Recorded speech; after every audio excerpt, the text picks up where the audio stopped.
Hey, Central Arkansas comic fans, this is Caleb from the Southern Fried Geekery podcast. On November 15th, 16th, and 17th, I want you to join me and my fellow co-hosts at Comic Conway, presented by the Faulkner County Library System.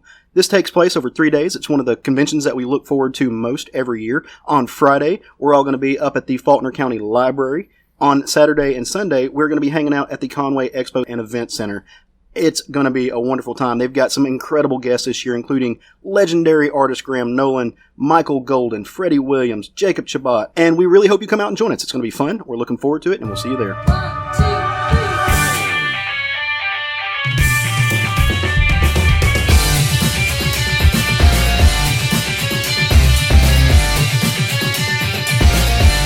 3. Somebody teach me how to snap. Hey-o. Just clap. It's like a two-handed snap. Same thing. Let me hear you clap. How's that song go? Shit. Oh, that's not the one I was thinking of. There's another one that does that, and it's like there's like a pattern, it's like dun dun dun dun dun dun dun dun. Da-da-da. Or no, maybe it's like "Let Me Hear Your Ass Clap" or something like that. It's a hip hop song. Like it's like literally in the Let me video. hear your ass clap. In the video, the chick is like twerking and she's making her ass cheeks like bounce together like some type of weird inviting wave. That's some twerking skills there. Oh, dude, like twerking is a science. Like it's hey, like respect to those people because apparently it all has to do with your back muscles and not anything else. It's fucking weird. I don't twerk, by the way. I can't. It's impossible. I will hurt myself if I were to. I'm too old to even know what twerking is. That sounds like a lumbar injury waiting to happen. Right? The beautiful, beautiful book. Did you want to read it? What is this? Frog Catchers. Oh, so the three of us have read it? Yeah. I've got it on my short stack. Okay, so we'll wait and we'll get to that. Because I have a question since you've asked, and it's not like a spoilery thing, but it's because just Jeff Lemire. Like, there's a lot of imagery in this that I've seen before. Yeah, it's super quick. There's hardly any dialogue. Yeah, the first half of the book, there's no dialogue. Yeah. It's good. It's good, Jeff Lemire. Yeah. There's a lot of good You see it coming, but it's Jeff Lemire. So yeah. Have you read what book am I thinking of? The hockey book. Essex County. Essex County. Have you read Essex County, Matt? Or Underwater Welder? See, this book leans towards Essex County more to me, but we'll get again. Oh yeah. You want to do a podcast? Podcast? Is that what we're fucking here for? It could be. It should be. All right. I mean, I guess we're at the comic book store on a Sunday morning. We might as well. I've hit the record button. I've got all of that online. You can hear about me twerking. It's fun times. Shit. Fun times. Yeah, Jerry. That is admissible. How's everybody doing this morning? Good. Yeah. That was resounding. Man, You're feel better than I deserve, I think. I don't know. I think you deserve all the good things. I really do. Like garbage. Oh, ask the people that know. What'd you say? I said I kind of slept like garbage the last 2 nights, so I feel like I've been like chewed up and spit out. Is it just the way I felt yesterday morning? Yeah. I'm a real vivid dreamer, and when I have real vivid dreams, I don't wake up feeling rested. So that's kind of where I'm at this morning. Yeah. I keep having like law school dreams, and I don't like it. Anyway, I put my 2 weeks in at work. Did you? Friday. Yeah, getting ready for the big move, man. Yep, it's real now. Yeah, it's going there, dude. Makes me sad, but it's what's best for Jerry. It is. We want the best things in life for Jerry. Well, hey everybody. We also want the best things in life for you. You out there at home listening to this wonderful podcast, and we appreciate you coming back. I do. Oh, okay. I think our listeners are spectacular people. They are. And they put up with our shit, but wonderfulness in their lives. So this is episode 95 of the Southern Fried Geekery podcast, and I want to welcome you all once again back to the show. We hope you have enjoyed the last 95 or 94 episodes. And enjoy the next 94,000 to go, because we're never going to stop. It can't stop, won't stop. We're going to drop dead in front of these microphones. Can't stop this train. As per usual, I am Caleb Alexander McKenzie. Matt Trogdon. Jerry Smith. Craig Lance. And we're glad to have all you guys back. For those of you who maybe this is your first foray into the show. Maybe you've never listened to SFG before. Welcome. We're a comics podcast. We talk about comics and pop culture, geek culture, this thing and other, manga, anime. We get into movies. We get into a little bit of everything. Just like an episode or two ago, which you should go listen to, we round tabled the Joker movie. And dudes, not even joking, that episode blew up. We had a lot of feedback on that one on social media. Most of the people tended tended to agree with us on it. Well, and which one of us? I was going to no, say, but I mean, there was even some people that were like, "Hey, I agreed with all 4 of your positions on that." There's movie. a lot to go in there. Already our 3rd most listened to episode ever. Wow, and that's going back from the very beginning. So it's impressive. Yeah, it is, because there was a lot of, like, again, 4 different opinions, just a lot of good stuff that was said. So exciting. Yeah. Need to do more movie reviews. Yeah, maybe. Well, they need to make more movies worth reviewing. We're turning into a movie I saw review Zombieland. podcast, so. How was that? Double Tap. Yeah, it's really fucking funny. Did it hold up 10 years later? Oh yeah, to me, it's every bit as funny, if not funnier, than the first movie. I laughed through the whole fucking movie. I from scene 1 through, I just laughed. It was so funny. Did they open with a Metallica song? They did. Which one? Wow. Master of Puppets. Matt, that sound you just heard was Matt leaving to go to the theater. They did. They opened with Master of Puppets. What they opened with? Bell Tolls? Where the bell For Whom the Tolls? Bell Tolls. What's that? The Zombieland. He didn't watch it because it's got Jesse Eisenberg in it. Oh, you enjoy and it. zombies. It's funny. Yeah, you don't like This is a contagion comedy, stories. though. Yeah. Wow. Nice. It's got Woody Harrelson in it. So It's a zombie. a zombie. No, Yeah. that didn't work. Nope, that's happening. That's now. That's Double Tap is really funny, though. Because I worried, too. When you have a sequel that comes out that far after the first one, usually it's not any good. But in this case, it was really funny. So Zombie is now in the lexicon along with Arkansorian for the SFG words that we make. Dude, my phone the other day, I took a screenshot of it and meant to send it to you, but I forgot because my brain is mashed potatoes right now. Right. My phone tried to autocorrect something to Arkansorian. It popped up. It was great. I loved it. No. But anyway, so you might be sitting here thinking, I thought he just said that this was a comic book podcast. I'm pretty sure at this point, though, whenever I type in cardigan, Caleb is always the follow-up word. It should be. It should be. It should be in your phone as cardigan Caleb. I'm excited I get to wear my cardigan again. The metal cardigan is strong. But we are, in fact, a comic book podcast. We don't just talk about movies, although you might be sitting here thinking bullshit. We love comics, man. We love the funny books. We love the sequential art, and we're here for it. We're about it. So the way we like to kick off all of our shows, especially our comic review shows when we're really getting into it, is kind of set the table a little bit. Maybe get some appetizers going. Maybe drop a short stack. It's breakfast time. Let's talk about pancakes. Let's do that. And kind of talk about maybe some of the books that we've read this week. Maybe we liked them. Maybe we didn't like them. But just a real quick, real brief foray into what our pull lists and our reading stacks have looked like. So let's get that started. We'll start with Craig on this one. What did you read this week, brother? Yeah, the first book I read was Batman Nightfall, #1. It's a single issue, but they labeled it #1. By DC, it's Snyder, Higgins, Fernandez, and Guimaraes on it. This was a really fun book looking at the Dark Universe, and they've kind of got a new character that's taking you through the Dark Universe to all these different what-if scenarios. Mm-hmm. And I think it's going to tie in with Flash Forward and some of the other stuff going on that's happening. Really interesting book. Basically, after the events of Nightfall, when Batman's back is broken, he comes back and he's not able to beat Azrael. And he ends up Azrael's prisoner for the next 15 years, I think it is. Shit. And how the world just kind of falls apart without Batman in it. It's a really interesting take. Next book I read was Flash Forward #2. Lobdell, Booth, and Guerrero, and I can't read my writing on who the other person was on it, so I'm sorry. It was I thought a pretty decent follow-up to the first issue. It is what it is. It's given Wally West some hero significance again, even though he's still dealing with his self-doubt. It's got to be hard to be a Wally West fan right now. It really, well, it has been since Jeff Johns rebooted. Yeah.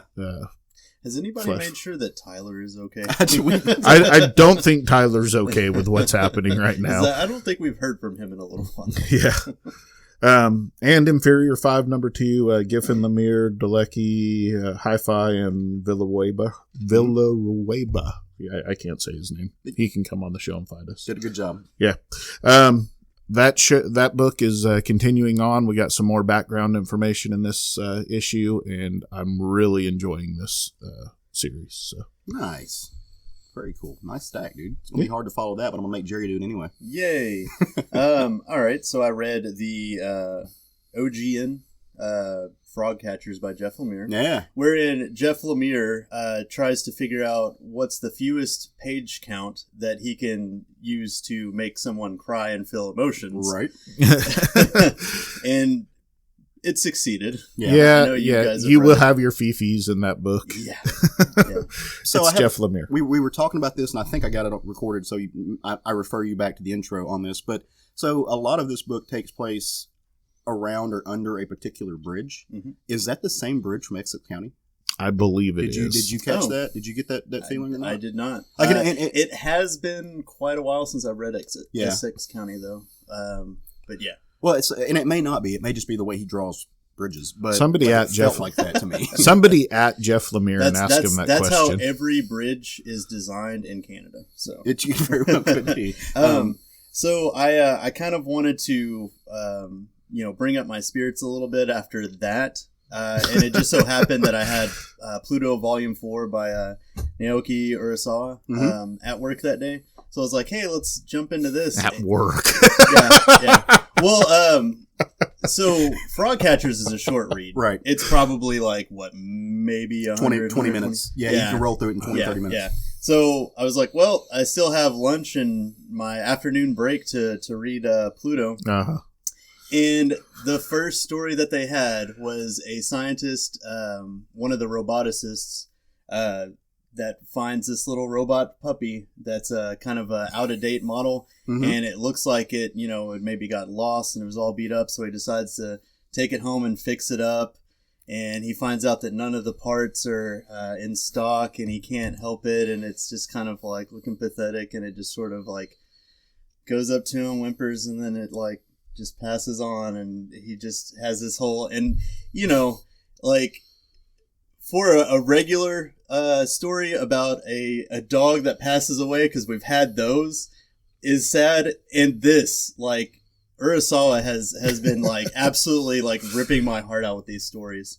I can't remember if I've talked about Pluto before, but it's essentially Urasawa's take on Astro Boy. Gotcha. I don't know if you have or not, because I don't remember you talking about that. Well, so he's the same guy that did 20th Century Boys. Mhm. And I'm waiting for the new volume of that to come out, but all of Pluto is out, so I've been buying the volumes of it. And it's just this great story of the world and has this artificial intelligence, all these robots that are entwined with humanity. They have their own rights and everything like that, and jobs and stuff like that. So it's been a really great story. There's kind of a murder mystery going on that dates back to this war that happened a while back where there were a lot of robots involved. And it's been phenomenal. I think there's 8 volumes total, and I'm about to start on volume 5. Nice. And then I read the latest issue of Die, number 8, by Karen Gillian, Stephanie Hans, Clayton Cowels, Rhian Hughes, and Chrissy Williams. This was a great issue because it essentially starred Caleb and I's favorite character of it, the character Matt, the Grief Knight. I was going to say the Sadness Knight. Yeah. It focused on him a lot of the time. You actually find out that his sword talks to him. Yeah. And it basically, tells him how, it gives him grief to power him up. And you find out how he got this weapon and that there is a whole other like emotional spectrum of different weapons. And he kind of gets this pull to anger. So he's, trying to switch that out, but the grief sword, convinces him to keep it, and it was a really good issue. Anger is a mask emotion. Yeah. It's covering up another emotion. Yeah. And he kind of says, after he uses the abilities of it and everything, he always kind of feels better. Yeah. It's kind of like it's like therapy or whatever. Yeah, you kill people, you feel better. So wait. That was in that world. That was all correct. In that world. That was hyperbolic, kids. Not an endorsement. Not an endorsement. So yeah, it was. Craig's opinions are not the opinions of the show or the broadcast. It was a phenomenal issue, and I think we've only actually got 2 issues left in the story arc. So So, fun fact, I quit reading that book. Really? Yep, because I want to read it in hardcover altogether. And I know that's something you shouldn't do because you should support the floppies if you want a book to go on. So I'm being very hypocritical. I'm free to admit that. I want to experience this book all in one tale because after the first arc, I'm like, no, I don't want to read this issue to issue. I need it all in one. Yeah. So I hope everybody else keeps buying it because I want it. I'm gonna do both. Good. Yeah, double dip on it, man. Nice. What'd you read this week, Matt? So 3 things I read. First thing, Marvel Comics Captain America number 15 by Tanishi Coates, Jason Masters, and Matt Milla. So I'll bring this one up because I know not everybody is so thrilled with this series. I can't say that I am either, but for some reason I'm interested in it, and I don't have a really good reason for that. It's kind of weird. All I have is an immense curiosity on what they're going to do with Steve Rogers. I think that's what's keeping me on the book, to be honest with you, too. So, at one point, I forget what book it was, but you were saying that the story was... I wish I remember what comic that was. You were saying that you weren't enjoying the book, but the last page of every issue kept you on it. That was the Avengers No Road Home. Okay, book. That is exactly the way I feel about this book. All through the book, I'm like, okay, this is a good spot for me to drop this book. I kind of feel like editorial's writing the brakes on it. They're not letting Ta-Nehisi really expound on what he's expounding on, and maybe I'm just kind of done with it. And then the last page of every issue, I'm like, holy shit, like that was awesome. And then we kind of ignore that page for a little bit. Yeah. He's taking lessons from Kirkman. Keep you on the hook at the end of every issue. Yeah. Yep. Yeah. So yeah. Also, I read Image Comics Analog number 9 and again, this is the way that the creative team lists their credits. Just last names only: Dugan, O'Sullivan, Spicer, and Sabino. There's one issue left in this, and the series wraps up. Excuse me. So this has been an interesting and fun read for the most part. The setting is basically the criminal underworld working on an analog basic in a digital world, moving information the old-fashioned way on paper, moving goods the old-fashioned way on paper, finding way to move those on transportation that cannot be tracked digitally, and so on. Mm-hmm. That's the basic setting.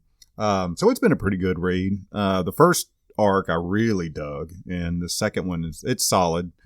DC Comics also read DC Comics Superman's pal Jimmy Olsen number 4 by Matt Fraction, Steve Lieber, and Nathan Fairbairn. This is fun. This series is fun. It still makes me laugh. It still cracks me up that I'm reading a Jimmy Olsen book, quite honestly. Surprises myself. And it's amazing. And it's funny. I'm really enjoying it. He's gone full on conspiracy theory mode, and he's doing the classic thing where he's got pictures up on the wall and strings connecting all of them. He calls it his crazy board. And, it's a good name for those boards. Yeah. It's kind of interesting in this issue. Lois Lane comes to visit him, and he's trying to explain his stuff, and she's trying to explain how he's demented. And Lois Lane goes to light up a cigarette. Does Lois Lane smoke in the comics? I don't ever. She does now. Yeah.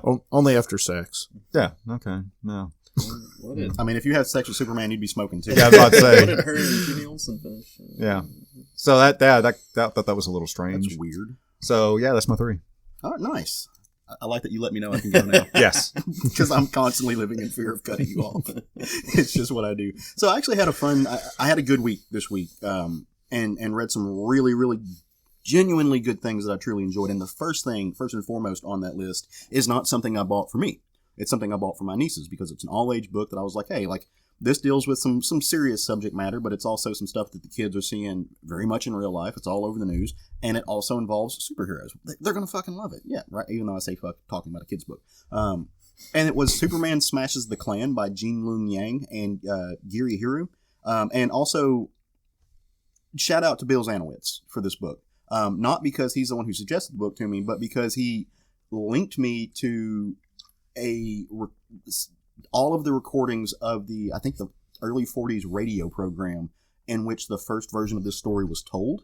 So this story is a remake of, like I said, an old radio show that they did that these Chinese kids move into a predominantly white neighborhood, and they have to deal with racism, and it takes place in the 40s. So this is early Superman. This is Superman that doesn't fly. He can leap higher, than a tall building, and he can run faster than a speeding bullet. But this is that early inception of Superman, where he still runs across the power lines to get places faster, so he doesn't hit people. Like very early inception of Superman, and it was just really cool to see that. Is he more powerful than a locomotive? He is, and he's so powerful that he beats up racism itself. And it does involves the Ku Klux Klan, and this is again early 40s. The Ku Klux Klan was still becoming a burgeoning factor. It was still moving into places, and that's what this story's about. And it's incredibly good, incredibly well written, incredibly good. And I would encourage you to give this to kids because they're seeing racism in real life everywhere they go, and they should know that it's not a new thing, and that unless we do something about it, unless we change our culture, it's going to keep coming back. I mean, we're in 2019, so almost 80 years later after this story was originally told, and it's still as relevant today as it was back then. And kids aren't being shielded from that, and doing so doesn't do them any favors. It just lets it come back. The second book I read was Life of Vice by Robin Enrico. This was a little outlaw comic that I picked up. Really, really cool.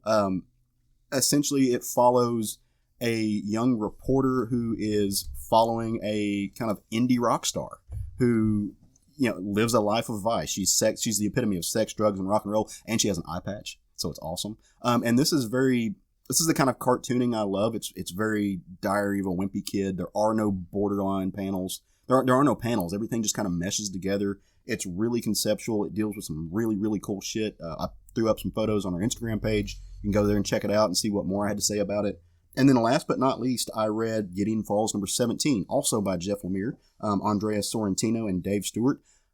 I really love this story, but it has gotten so complex and I'm getting lost a little bit. So there's a lot happening, and honestly, I feel like I need to go back and do like a 4 or 5 issue reread, just to reposition myself in where we're at in this world, because it's incredibly complex. And it was a complex to begin with, but now he's gone just balls to the wall with it, and there's a lot. The way that, because they're doing a show for it, right? Mm-hmm. The way I'm very interested to see how some of that transfers. Yeah, you've now you've gone multiversal, metatextual. Yeah. There's just so much. Because I think this will be the first thing that Jeff Lemire was involved in since he had the concept for Gideon Falls. Mm-hmm. So like this could open a whole new door of like things to love about Jeff Lemire. Right. Like if this ends up turning out. We should have a special called Things to Love About Jeff Lemire. Yeah. We might title this episode that. Yeah. So, well, dude, those are great books all around. Like that was I'm glad everybody had a good week of reading. Makes me fun. Y'all ready to dig into the family meal?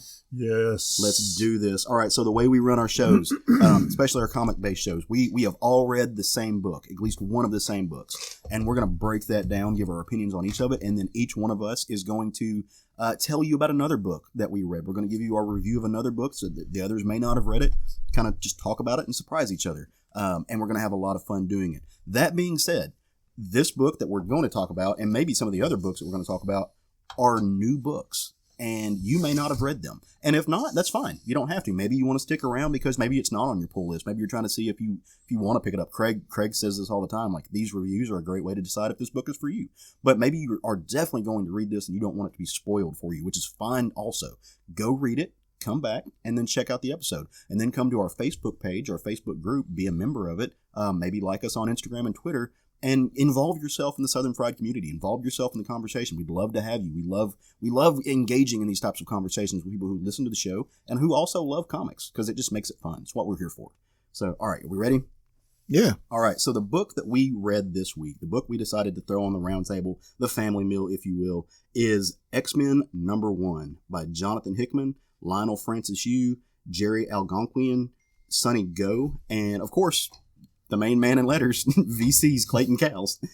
So, all right, kids, this is it. Okay, Hickman has set the stage for us. If you've read House of X or Powers of X, that I call it a 12-issue miniseries made up of 2 6-issue series of each title. It was a strange and beautiful mix of prologue and epilogue to the mutant world, and it intertwined. I say strange and beautiful because while in many ways it was an epilogue, it was also in the past, and it was prologue, and it just keeps looping because of Moira. And you should definitely go read it. We could dedicate a whole 5 or 6 hour jaunt into what that book was, because it is layered and insane. But what came out of that is the mutants they're now kind of a united front in a way that they never have been before. Krakoa, which is a mutant in and of itself, is now both a home, it's an island nation, and it's a military deterrent to protect the mutants in a world of man that has always tried to kill them. Charles and Eric have put their differences aside. Apocalypse now stands in solidarity with the good of mutant kind, which is weird. The Hellfire Club is being somewhat benevolent. And Mr. Sinister is just content with being a sassy policy wonk in a mutant parliament. If you believe that those things are going to stay that way, I've got some beachfront property to sell you in Arizona. Sinister is amazing. It's best. It's amazing. Yeah. I kept wanting to call him Sinestro. Sassy Sinestro is also sassy. Yeah, yes.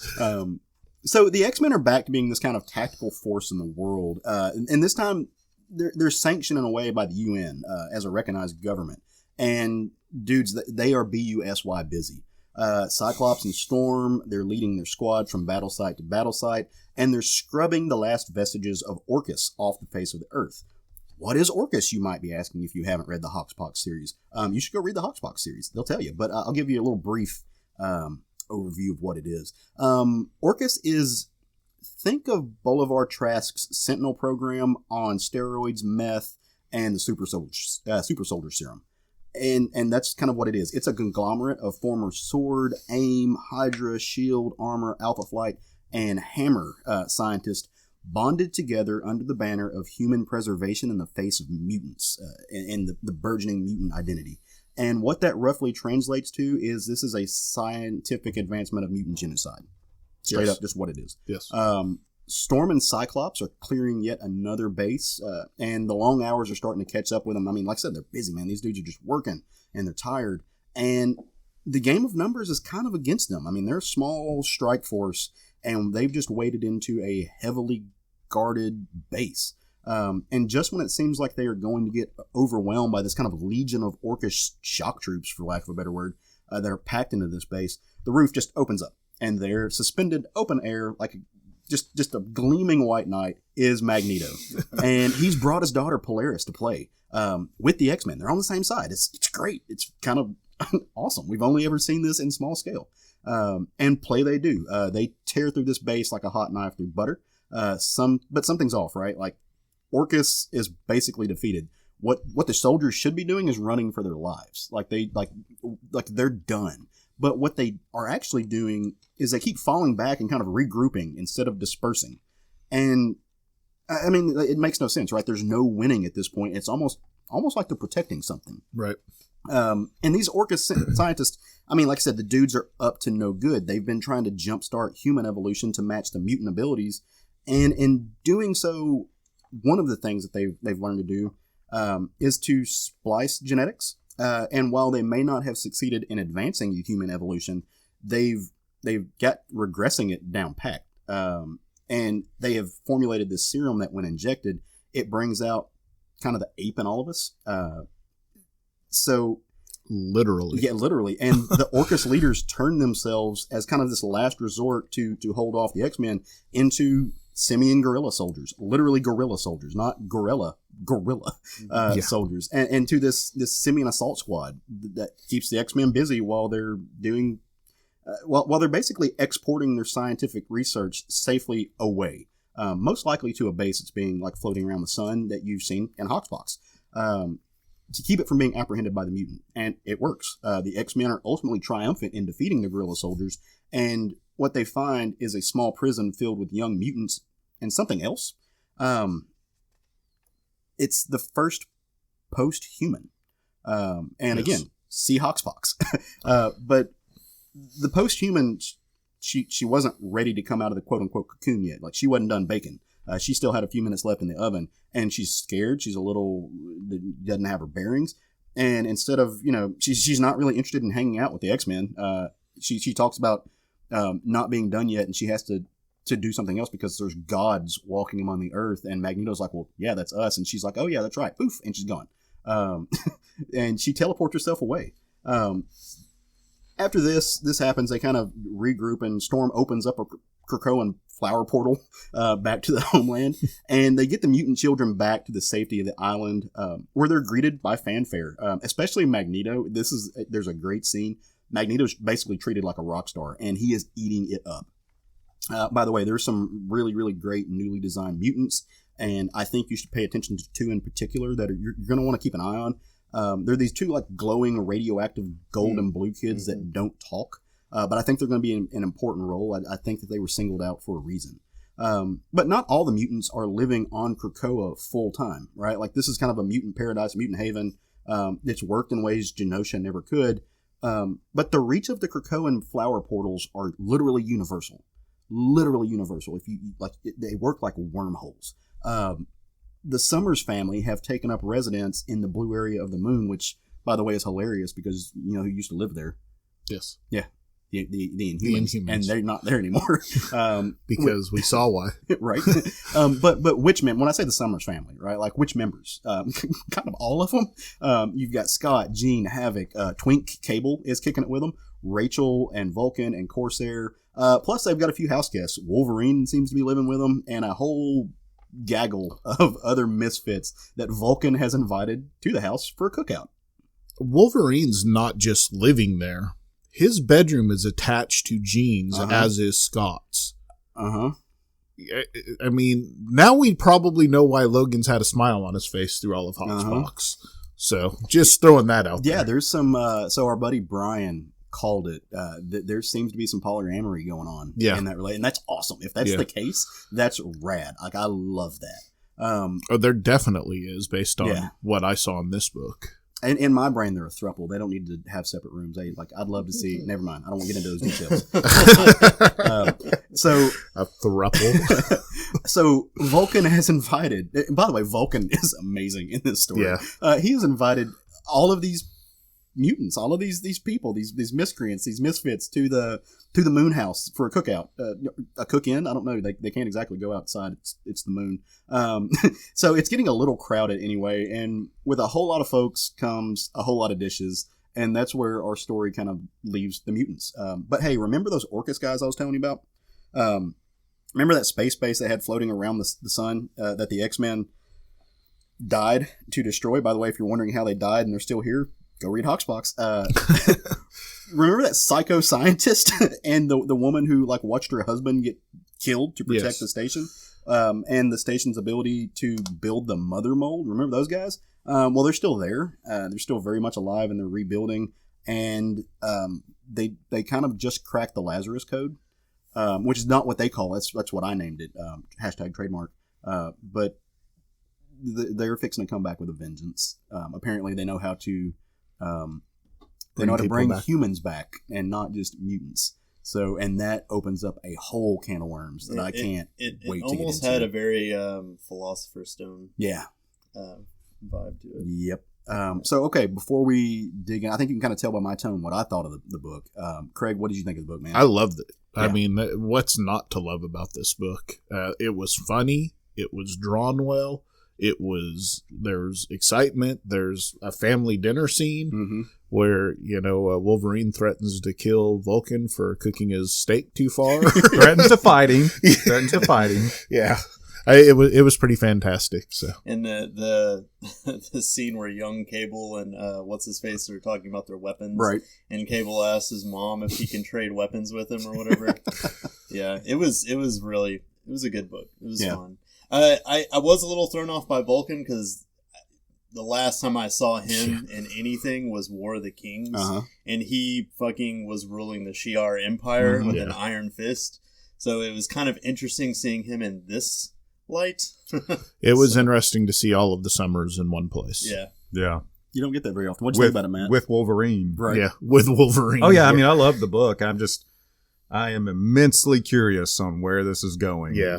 I can't wait for every issue and what Hickman's going to do. There's, this one, Scott Summers is so emotionally invested in what is going on with Krakoa. I mean, he's setting himself up for some emotional disaster. This book is going to break your heart. I mean, Scott Summers is, And why in the hell is Wolverine living there? I'm just can't wait to find out this stuff. Because they're a throuple. Yeah. How? Yeah, exactly. It's his bedroom is in between Jean's and Scott's. Yeah. It's definitely brother husbands. It's just, what is going on here? What is going on? Polyamory at its best, man. Shared relationships. But you've seen some interaction between he and Scott a lot in the Hoxpox stuff. You're seeing little to no interaction between Wolverine and Jean. Yeah. Mm-hmm. It's like, but their bedrooms connect. Yeah. The same as Scott's and hers. That's my point. It's like, what's going on? So if all three of them are a couple, like, they're a throuple. Could that mean that, like, I don't know, the weird, like, I don't know, timeline of them having, like, these children, like, change? Like, what if we find out later that there's a Wolverine Jean kid? So that's a thing. Like Moira was not in this issue. We know that Moira is being kept in her black site. She went to hiding. Yeah, if you read Hoxpox, but we also know that Moira remembers everything from every past life, right? And that she's been connected with Charles every time in his past life. Charles, having read the minds of all of these mutants in every iteration of their lives, has that mental capacity that he has passed on to Moira, which Moira has in turn brought back to him from everyone.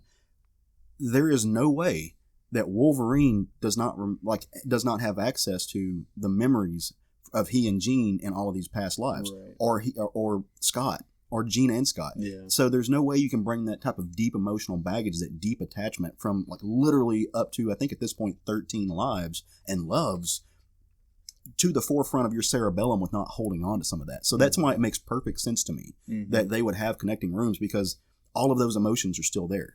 Like, this is not the body of Jean. This is not the Jean that has fallen out of love with Wolverine or with Scott. She remembers inherently being in love with both of them, and maybe they're trying something new this time. Like, this relationship dynamic is fascinating. It really is. There's a lot to unpack in this book, as there has been in all of the Hickman books, the Hickman X book, well, any Hickman book, but the X book specifically. It's that the X-Men books have been going straight to the top of my pile. Yeah. Every time they come, well, for the past 13 weeks now. And for those of you that know me, I have a very strict rule. I read alphabetically. X being usually the last book I read. It's been the first book for the past 13 weeks. And I think it will continue to be that for the foreseeable future. It always cracks me up. I'll get a text message from Craig sometime Wednesday evenings, like, have you read X-Men yet? I'm like, no. It's like, I haven't. He's like, hey, go read it. I want to talk about it. It's fun times. Yeah, it is my favorite book on the shelf at this point. I mean, don't get me wrong, there's some books I absolutely love, but this book, and this is the first issue, but really it's the 13th issue, if we're being fair. I'm speechless by it. I mean, I don't know what else to say. It's that good. It's the most compelling book for me. Yeah. It's the one that I'm most compelled by. Because there's ones you get other emotions, right? Yeah, that I like this one a lot, but I'm also this is more compelling than anything else because of the history of the X-Men and in what we know about what Hickman is able to do with story and how he's going to do this is I can't wait. I mean, he's an absolute genius, right? He took everything and said, okay, well, that's all happened, but hey, I'm going to take you down a completely new road that you don't know anything about. And I don't know that we've had that in a main superhero book in a long, long time. Well, closest would probably be Immortal Hulk, because it's kind of a new take on the Hulk. But I was going to say, the last time we saw something similar to this, it was also being written by Hickman. This is kind of a formula that Hickman uses, and that was after Secret Wars. When he kind of rebuilt the world in a way that acknowledged the historic canon, but again, changed it, allowed to grow. And that's this formula that Hickman just kind of uses over and over, but it never feels stale. Right. It never feels stale when he does it, and I'm starting to wonder. I don't know how much. I'm sure he does insane amounts of research, but there are a few people that I think know superhero comics better than anyone, and that like on that list, Mark Waid, Kurt Busiek, and I'm not talking about like what makes them work. I'm talking about like the literal canonical history of this. And I'm starting to think Hickman might be for sure in that circle. Peter David's another one that I would throw up there, but I really don't think that there's another person alive, and that's after having read his Avengers work, having read some of, but not all of his Fantastic Four work. I just genuinely don't think that there's anybody with a better grasp on 80 years of history of these characters, working for, definitely not for Marvel right now, but in comics, other than, like I said, maybe Mark Waid, maybe Kurt Busiek, who's also not working. He's doing his own thing with Astro City, but the man's mind is insanely compartmentalized, and it just has to be. And also, I don't know about you guys, I forgot how well that Jonathon Hickman can write family. Oh, for sure. And that's what this book seems to be about. And he did something similar again with what I've read of his Fantastic Four books, right? But that's what this book is all about. Every corner you turn in this book, it's about family. It's going to be like the family dynamics of Magneto and of Polaris. When you broke into Hoxpox, if you read those, like the format pages, they list Scarlet Witch as the betrayer. And Scarlet Witch was at least raised thinking Magneto was her father, whether or not he is or not. That's going to come back in line. You get the Summers family dynamic on the Moon. You get the family dynamic between Moira and Charles. You're getting the family dynamic with the Orcus people. Her and her husband. Like every corner you turn in this book, it's about a family relationship. It's about, and not just an interpersonal relationship, but literally a family relationship. And I think that's going to play a lot into what we see, and I think he's done a really good job setting the stage, especially with the council, right? Because you do have these subgroups, and they named them after like seasons. But I mean, you've got the Hellfire Club, you've got Sinister and Apocalypse being their own rogue, potentially a rogue faction, but working with them. And then you've got the just kind of the brotherhood of the mutants. I mean, you see Banshee working with Dazzler to create these giant firework displays, and you see the way that they're playing off of each other. And I just fundamentally don't know where he's taking us, but I cannot wait to see what it is. Yeah, I think that's the thing about this. Like Matt said, it's compelling because you don't know where this road is going, but you're all in on the road. He, man, I sure get the feeling he likes writing some Magneto, doesn't he? Oh, yeah. Man. Well, in every time you read it, you're just waiting for the heel turn. Yeah. You're just waiting for him to be like, and he's borderline he still has that same personality. Yeah. He's just, okay, this is what's best for us for right now until you guys screw it up. Well, in this issue, so it was interesting whenever they're, when Scott tells him no, when they're going to send Polaris after. That was interesting. Scott taking command like that and Magneto not reacting. Well, so in their hierarchy, while Magneto's on the council, Scott is the general in the field. Yeah, he's the lead in the field. Yeah, I understand that. That's my point. Is Yeah. that Magneto, kind of allowing that to happen. Yeah. And then when they get back and all the way the children react to Magneto being back. Yeah. And that's obviously getting under Scott's skin a little bit. That was interesting too. Yeah. So yeah, because there's there's trust issues there too. Because I mean, you can't be Scott Summers and not inherently, again, being afraid of the heel turn. Like Scott's watching Magneto have this sway and pull over these young mutants, the next generation. But not only that, if they have their memories from their past lives, Scott's well aware that Magneto turned him into a heel at one point too, through slow manipulation. So, there's that aspect of it too. So there's so much in these books. Yeah.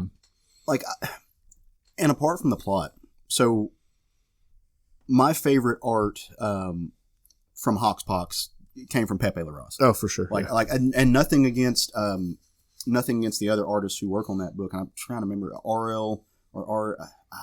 It escapes me right now. I don't have it in front of me. Both were extremely good, but for me, Pepe just destroyed it. Like he knocked it out of the park.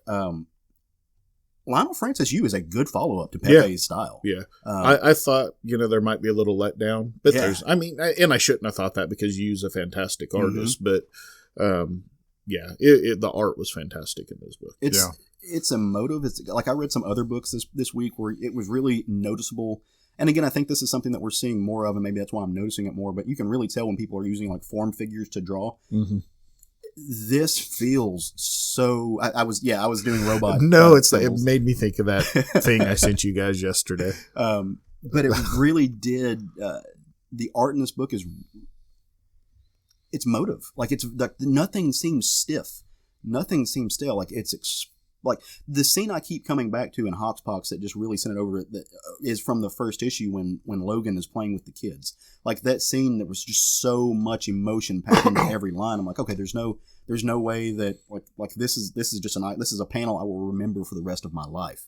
And then you get to this book and there's like 3 more of those done by Lienil Francis You. Like he just pours emotion and motion into every panel. It's just so fluid. I mean, and there's still, like Gerry brought this up a little while ago, are we still going to have Wolverine's children? Is Dawkins still a thing out there?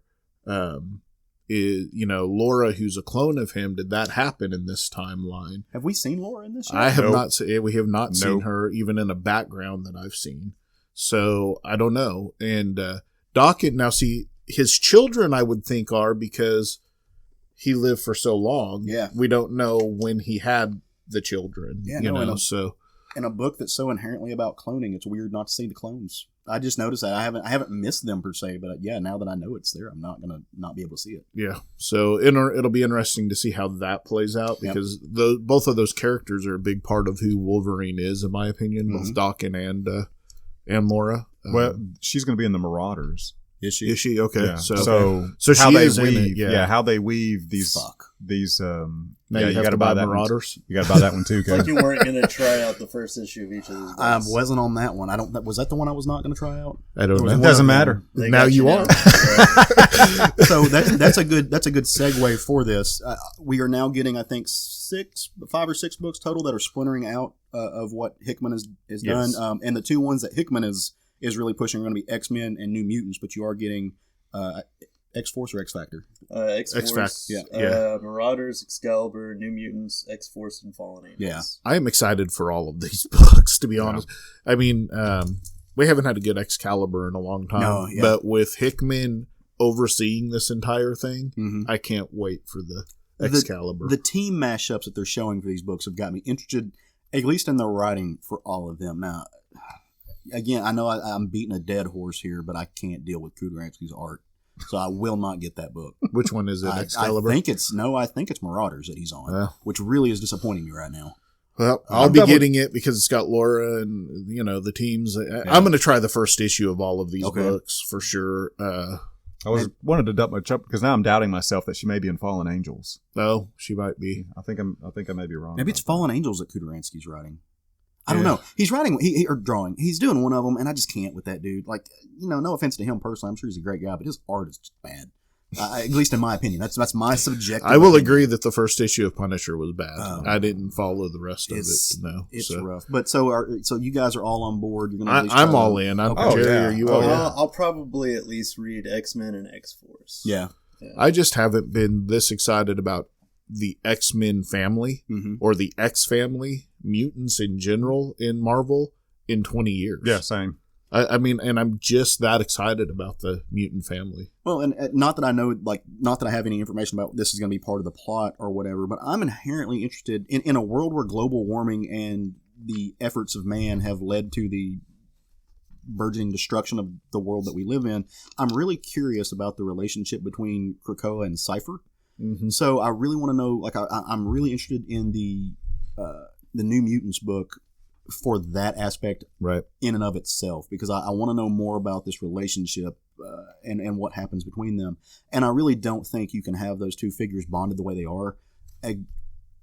I mean, let me rephrase that. It's very easy to ignore the fact that we live in a world where we're all going to burn to death in about 3 decades. But a smart writer will utilize that. And I hope they do. So I'm curious to see that.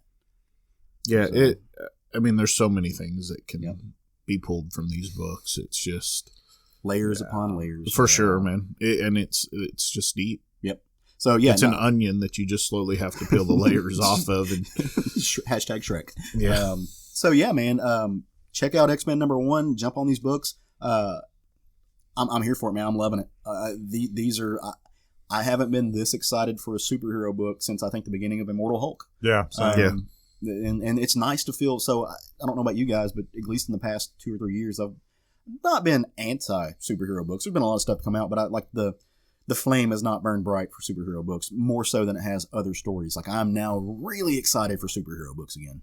Yeah, So I mean, I them, can't argue that at all. Yeah. So check it out. All right, let's bring some side dishes to the table. Let's talk about some books that you guys read that I might not have read. I would like to go earlier rather than later. Why don't you start us off just now, because then? mine's going to be on the bring us down. Okay. And hopefully you guys can pull us back up. We'll do our best. Why don't you start us off then, brother? What did you read this week? Damn, I knew I should have done Frog Catchers. I did a book that I helped fund on Kickstarter, and by that I did a Kickstarter. I didn't help pay for the book. You threw money at it. I threw money at this project. And it's called Everything is Going Wrong, Comics on Punk and Mental Illness. And this is, of course, a self-published Kickstarter program. It was put together by Mark Bouchard, who he not only wrote some of the stories in it, he drew some of the stories in it, and he edited and put it all together and put it out in this fantastic format. It includes the talents of Teenie Howard, Jen Hickman, Kelly Williams, Gabriel Howe, Matt Miner, amongst, many, many more. It's an anthology that digs into real mental illness, real life situations. So, like, based on true stories, or no? Okay. Well, I mean, some of these may be based on their own experiences. It doesn't say that. Yeah, it doesn't say it. And as someone who's lost friends and family to suicide, and I've struggled with depression on and off throughout my life, this book kind of hits home. I've lost a grandma to suicide. I lost my dad and my other grandma to drinking themselves to death. Yeah. This book really is a deep book. So they hit head on with some huge scenarios: depression, suicide, abuse, social anxiety. Sometimes they talk about how music helped them get through these issues, and sometimes they talk about how the music scene kind of hindered them through these situations. Because, sometimes the music scenes can get bad too, yeah, man, I remember the 80s. Right? I listen to New Wave. Speak for yourself, sir. My music was awesome. I'm just going to kind of give you some breakdowns of a few of the stories in there. One of the stories deals with social anxiety and has to do with this guy who his friends keep calling him, telling him, "Hey, you can be at the concert tonight?" And of course, it's a Gwar concert. And he's like, "Yeah, quit worrying about it. I'm going to be there." And then he hangs up. His next buddy calls him, and he's like, "Hey, are you going to be there?" He's like, "You guys need to quit calling me. I'm going to be there. I told you I'd be there." Well, his social anxiety starts to set in, so he has a drink. Yeah. And then a few minutes later, he has another drink. And then the next panel, he's waking up to his phone ringing, and it's 2:00 in the morning, and he's drunk himself into oblivion and passed out rather than go to the show. I remember those feelings. Because, he wanted to go. And, and then he throws his Gwar ticket into a chest full of tickets, and he goes, "Man, I suck." And you kind of presume that he has bought all these tickets to these shows, but never goes because of his social anxiety. Yeah. There's a story where this guy's just walking around, and it's really well done with all this internal noise just kind of hitting him. You suck, your life sucks, you're horrible, why don't you kill yourself? He walks over to his radio and he turns it on full blast, and then the music drowns out all that internal noise. Right. And some of these stories are 1 or 2 pages, some are 5 or 6 pages. There's letters in here from musicians on how they've dealt with mental illness while they're on the road. There's a story in here about someone transitioning from female to male and the anxiety and fear that comes with that scenario. There's one guy who's a bit older. He's trying to make it in the punk scene. He's at a show, and afterward he meets with the record execs, and they tell him that he needs to rebrand himself, that he's never going to make it on the punk scene because young kids want people they can identify with, not old men singing punk. Right. And so he goes home and he gets in bed, and the next morning the next day his alarm goes off, and he's like, there's a little voice, and it's personified, which is something they do really well in this book. The depression a lot of times is either shown by a little demon or it's personified or, a little, ghosty thing in the background. And it's telling him, man, why don't you just stay in bed and jack off? That would be better than you getting up out of bed. Yeah. Just stay here. And then, so a few hours passes. He's like, I really need to get up and do something. And if you're really feeling brave, why don't you go get that knife out of the kitchen? Yeah. Jesus. And he gets up and he goes, fuck you. And he flips off his house as he's walking out the door, and then it shows him in a coffee. Yeah. And the name of that one was called Coffee or Suicide, I think was the name of that one. So it gets pretty deep. There's a lot more stories. There's ones on relationships. There's you got to read this book. Yeah. And my thing is if you need help, the National Suicide Prevention Hotline, 1-800-273-8255. If you're needing treatment referral line, 1-877-726-4727. Hell, if you just need to talk, DM one of us. Right. We'll talk to you. It's not weak to ask for help. It's not weak to take medication if you need it. It's not weak to go see a therapist. Yep. Do what you have to survive. Well, and it sounds like this book does a really good job about showing how the love of music helps people It does. at least cope with or overcome thoughts of suicide, depression, mental illness. And all of us at this table are, on some extent, some level, lovers of music. I think for that very reason. I think music has been a way for us to either escape and or deal with our lives at some point or the other. For sure. And I shared a page on my Facebook page from this book that was, this is why I love sequential art, why I love comic books. And it showed a dude in a pit, and it says, if somebody's down, help them up. And then it showed next to it, somebody getting a text saying, hey, I'm really down. And the guy's like, well, hey, let's talk, you know? And then it said, oh, if your friend's up, help them stay up. And it shows them holding somebody above the music. And then it showed the guy, hey, you're doing great, So it's the back and forth, how music parodies or, symbolizes real life sometimes. Now, it also does talk about sometimes a woman trying to deal with the punk scene in the 80s when the music wasn't always female friendly back then. And so, she talks about how she got into, Bikini Dolls and some of the other female-led punk scene and how that helped her a little bit too. So, there's, kind of a mix in there of both of it. So, it's well done. It's beautifully put together. I will get a link on how to order this book. Okay. And I'll post it on our Facebook page with the episode in the comments of the episode section. And maybe you can put the hotline number in the show notes. I made a note of it already. Okay. I'm going to do it. So, not a segue point, but a note to two different things.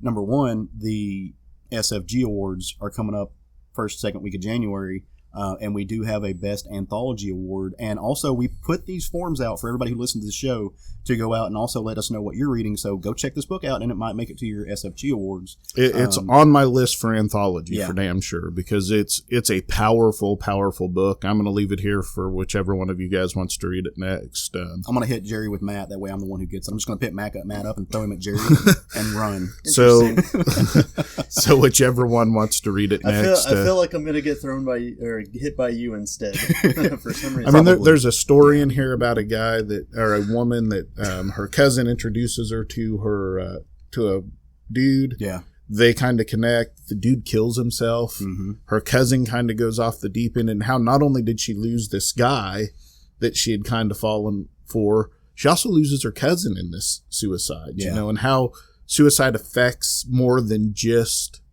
you. Right. It affects there's rippling waves from suicide. Mm-hmm. So, get help if you need it. Number one, I'm glad you brought this to share. Number two, I'm glad you funded it on Kickstarter. That's awesome. Well, I try to fund. I fund quite a few things on Kickstarter, but especially ones that hit me. Yeah. When I'm it's. I like to support indie comics. Absolutely, dude. Good job. Let me send that link to me and stuff too. I will absolutely. Yeah. So, Well, who wants to go next, guys? Yeah, he wants to follow that. I'm not. I'll go next. All right, Gerry, take us where you're going. Okay, so this week I read Valkyrie #3 with Jane Foster. It's been a really good book. It has been. Yeah. I still haven't finished all of the Jane Foster Thor stuff, Mhm. but I'm already loving her in this role of Valkyrie. And there was a slew of people on this book because there's a point in it where they kind of change like the artistry and stuff. So we have Jason Airing, Al Ewing, Cafu, Ramon Perez, Cian Tormey, Roberto Poggi, Fraser Irving, Jesus Abertov, Jesus Abertov. Jesus Abertov, Fraser Irving, and VC's Joe Sabino. So the last issue of this was pretty interesting. Bullseye ended up getting the sword of Valkyrie. In the first issue, was it Dragon Fang? Yeah. Was it the all weapon, or is that no? Thing? That's the weapon she has now. Okay, gotcha. Bullseye got Dragon Fang, which was the original Valkyrie's weapon. And it had her be able to summon her Pegasus and everything like that. Bullseye's already a weapon himself, but having that weapon made him even worse.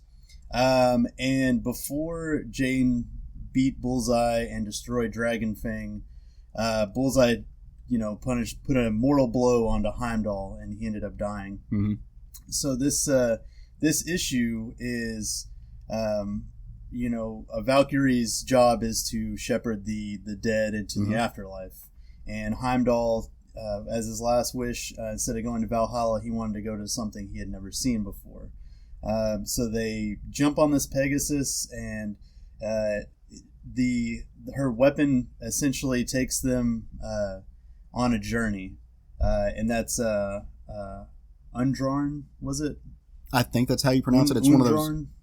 Undrorn. Sounds right.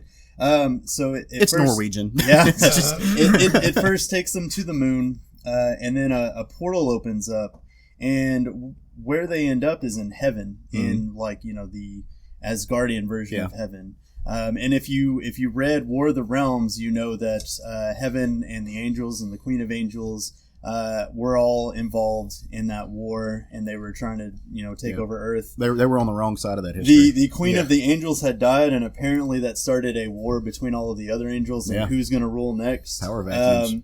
So as Heimdall on Pegasus and Jane Foster is fighting through these slew of angels, and she's just beating the absolute shit out of all of these angels. They go into this cathedral where all these people are. There's like monks in a temple that are all worshiping them, and they have this portal that they've created to try and get their queen back. Yeah. And her and Heimdall make it through this portal, and it ends up being to Hades, which was the Greek afterlife. Well, if you read No Road Home, that all of the Greek gods had died and been reborn elsewhere. So at this point, Hades is just worse off than it was when Hades was actually in control of it. It's more of a hell than it was when it was hell. So it has the anti-tree to Yggdrasil is there, and it's just oozing out what looks like blood. They are flying through and having to fight all of these just monstrous creatures in here that are and it looks like, I guess it's the old body of Hades that's being controlled by some leftover residual stuff from No Road Home. Yeah. That was controlling because he doesn't have eyes and stuff. So they fight through that and barely get through to this portal. And where they end up is essentially the outer rim, like beyond everying. It is beyond the beyond. Yes, beyond the beyond. That's where Firefly takes place at. And it is something that Heimdall had never seen before. It's called the Far Shore, and it's the farthest point of life and death. and it's essentially where Heimdall wants, his eternal rest to be. But in these pages that they did, it was just really beautiful, and I honestly don't know, which artist did the art for this section, but bravo to them, because I wish Marvel would in their kinda format. credit. Yeah, I wish they would Which in a pages, little panel like at the Yeah. bottom or something. Or a lot of artists are actually signing their individual pages now. in Yeah. art. And I wish they would do that when they're going to like flip Yeah, between the like artists. whenever they flip the art on you, they need to put little credits Yeah. or something. Well, and or put it sometimes- in the credits at the beginning of the book. Sometimes what they'll do is they'll put page numbers, but they don't paginate their actual books anymore Yeah. either. So So anyway, she lets Heimdall off in this area, and he kind of fades out into this area that he can see all, and it's beautiful, and she this bright light flashes that nearly blinds her, and when she comes to, she's hovering above I think it's New York is where she started the story off with her Pegasus, and she's just stunned and wondering if any of it really happened, Yeah. or if that's what happens every time you champion an Asgardian somewhere. And then her Pegasus talks to her. And he's got a very Cockney's dialogue. Yeah. And she's trying to Mr. Horse. yeah. And she's like, you could talk this whole time. So I'm sure we're gonna get more on that. The horse does not have a name, so she goes to she's like, oh well, we got to get out of here. I don't know what we're gonna do because you're not gonna fit in my apartment or whatever. Because he's talking about how he's gonna be like homeless if she just kind of abandons him or whatever. Which I don't know what this Pegasus was doing before this, because he was summoned by Dragon Fang, Yeah. which Bullseye had. So I don't know. We'll get more of that next issue. She's going to live in her second bedroom in her apartment. Yeah, right. I've seen Two Broke Girls. I know how this plays out. So the scene kind of ends. There was a news helicopter for Roxxon News that caught images of her. We get to this kind of shitty apartment, and someone's watching the news, and they're pretty much made the line of like they're coming for her.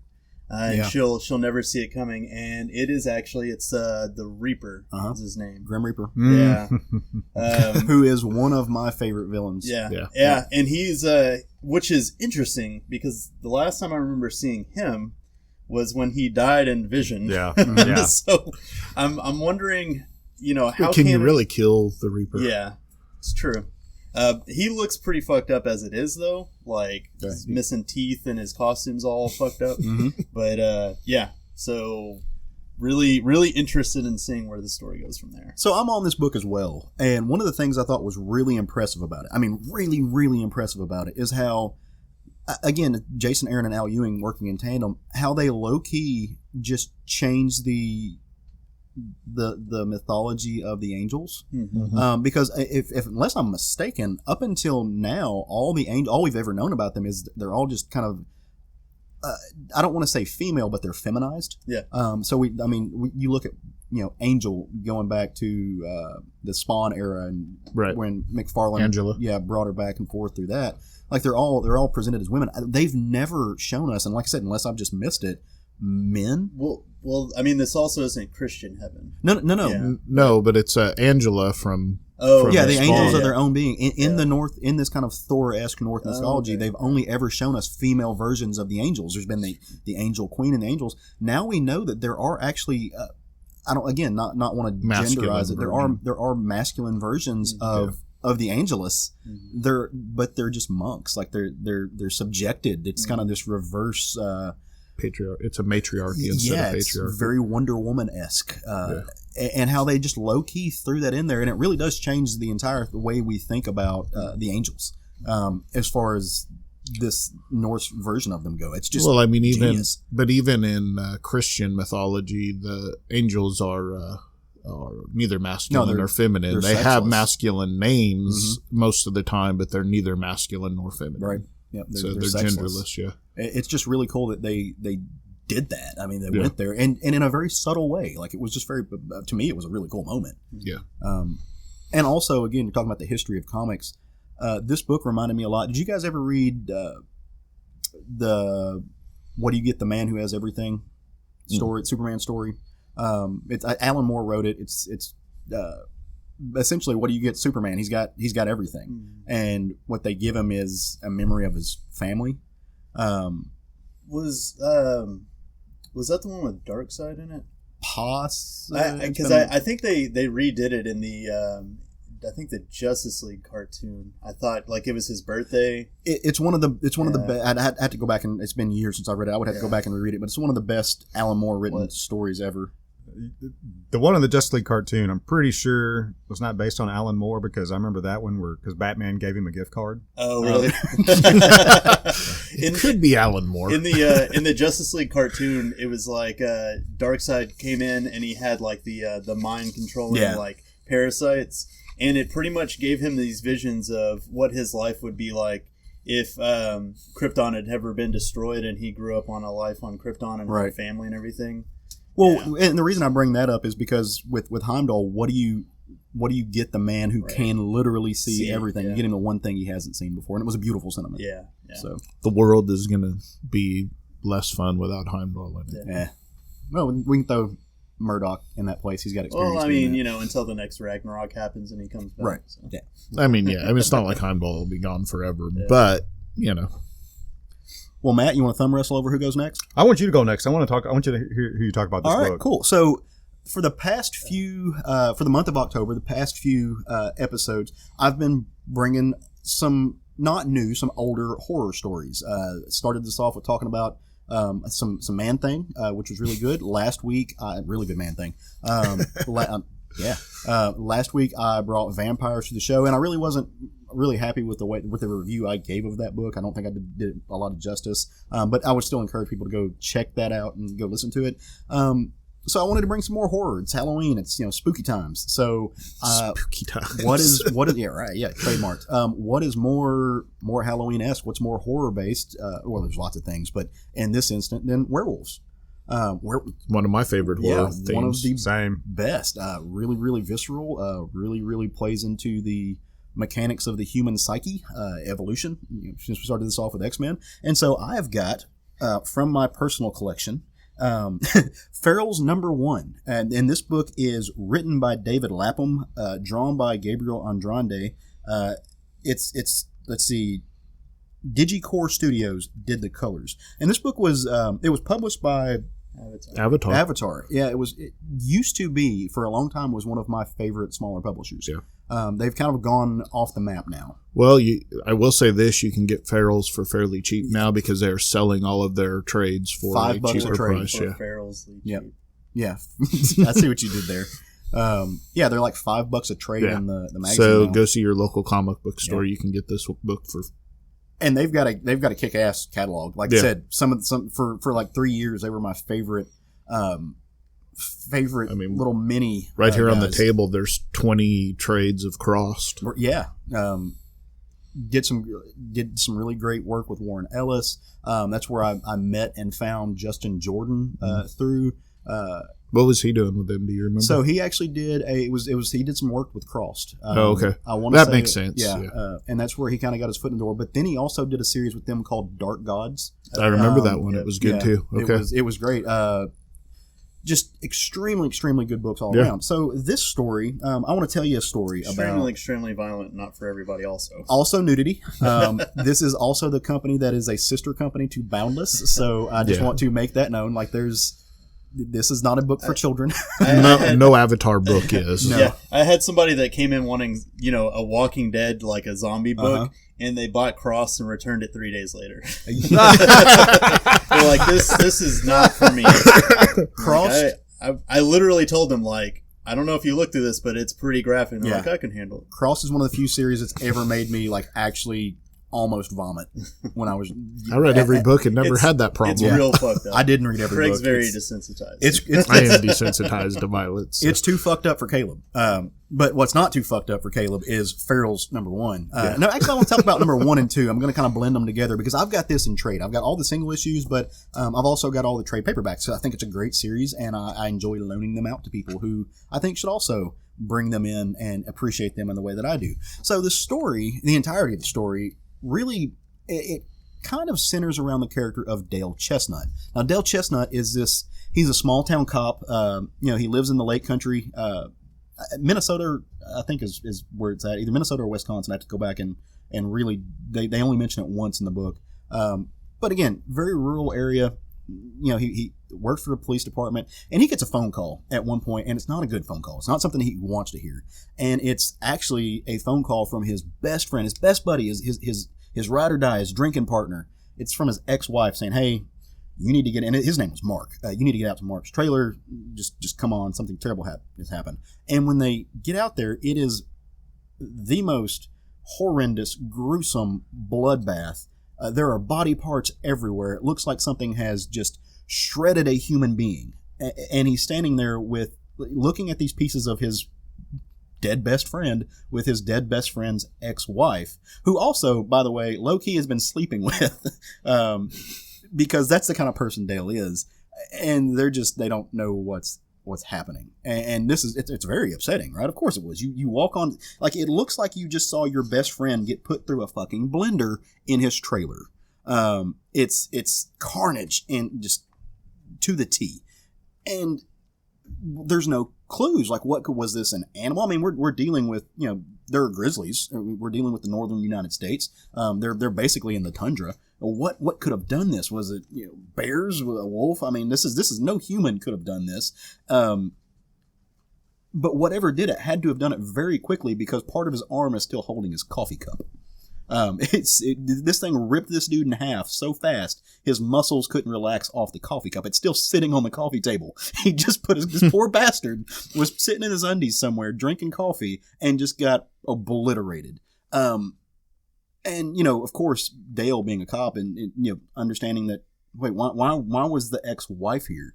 Like, how are you the first person to stumble across this? You guys don't like each other.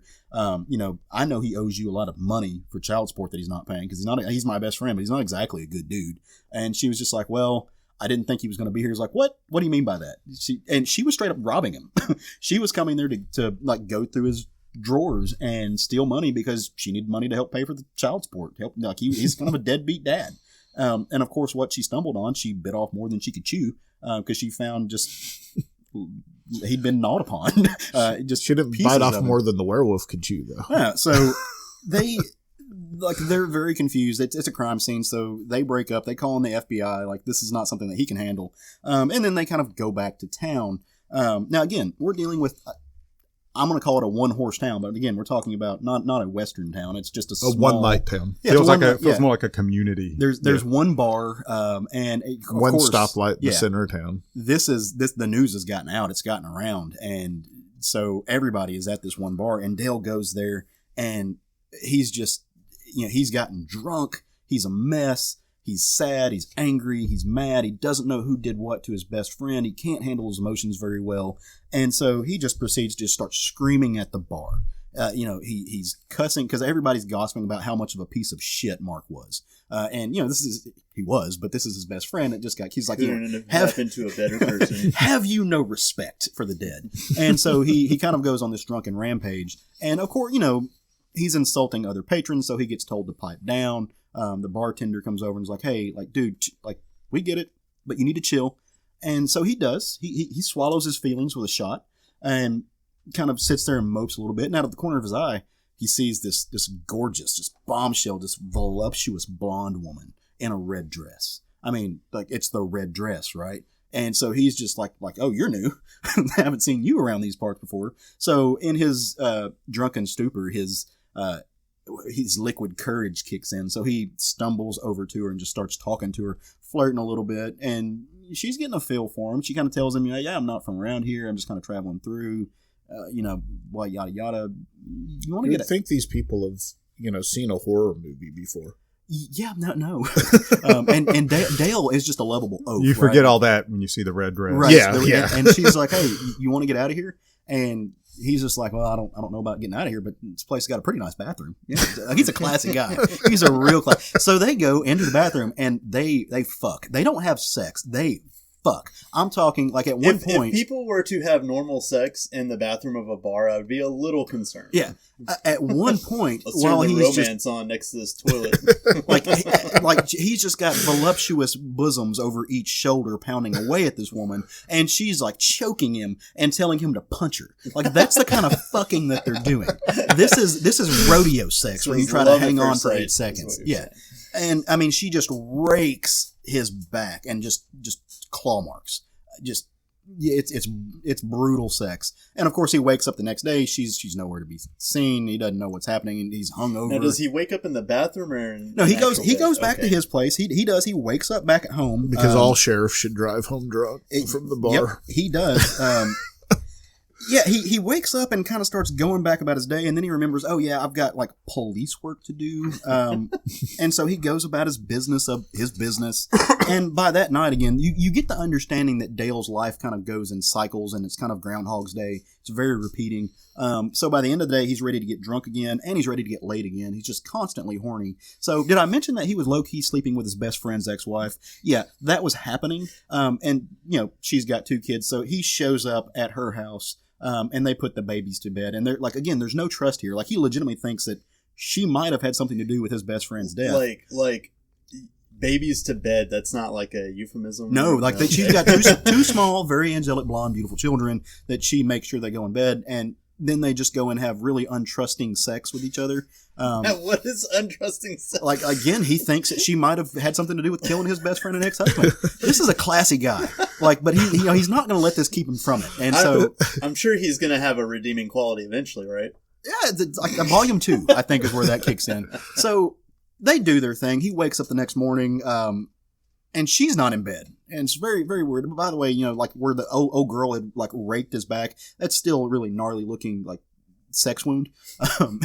And so, and I'm sure this wonderful ex-wife is added to that. She's not in bed anymore. And like he's like, this is weird. So he gets up, and then the daughter kind of walks in the room, and she's just like, hey, uncle. Of course, she calls him uncle. Because daddy's best friend, that's got to be awkward. And she's like, hey, Unc, I can't find mom anywhere. And then they hear a thud from downstairs. And they're like, hey, what's that? Maybe mom's downstairs. Let me go look. And they walk downstairs, and there's a leg in the living room that's been thrown through the door. And they look outside, and mom is getting obliterated by a werewolf. Just ripped like, I mean, it's just nasty. I mean, just some gnarly nasty. Again, brutality brilliantly drawn by Gabriel Andrade. To the point that it's mom had, again, was not ready to start her day. Mom had, like, I guess, wandered downstairs kind of just naked, just everything out in the open. And she's now laying like she's kind of a stump. Like all of her legs are gone, her arms are gone. There's her business is just out in the werewolf world to be seen. And, the cop instincts kick in. Mom got obliterated by a werewolf is my favorite 80s horror porn movie. So Chestnut's cop's instincts kick in, right? So he pulls out his firearm, which, by the way, he put his pants on, at least, baby girl being there and all. And so he just starts emptying a clip into the werewolf. And it thinks kind of twice about it. Like, it goes after him a little bit. It fucks him up, for lack of a better word. But some neighbors hear the gunshot, so they come running, as neighborly people do in Minnesota. And shotguns are involved. And he wakes up the next morning learning that, number one, the kids are okay. That's the important part. He's not a monster. He does ask about the kids. Mom is dead. He's handcuffed to a hospital bed. This is weird. Like, he was attacked. And so he's sitting there with one of the other local sheriffs, and who's telling him, so your best friend got killed, got obliterated. Your best friend's wife also gets killed after you slept with her in their house. Oh, and we just found pieces of another body attached to a red dress that the same thing had happened to, and she had a womb full of your man juice. This is not looking good for Dale Chestnut, to say the least. All of these victims are being tied to him. And so he's, needless to say, in a lot of trouble.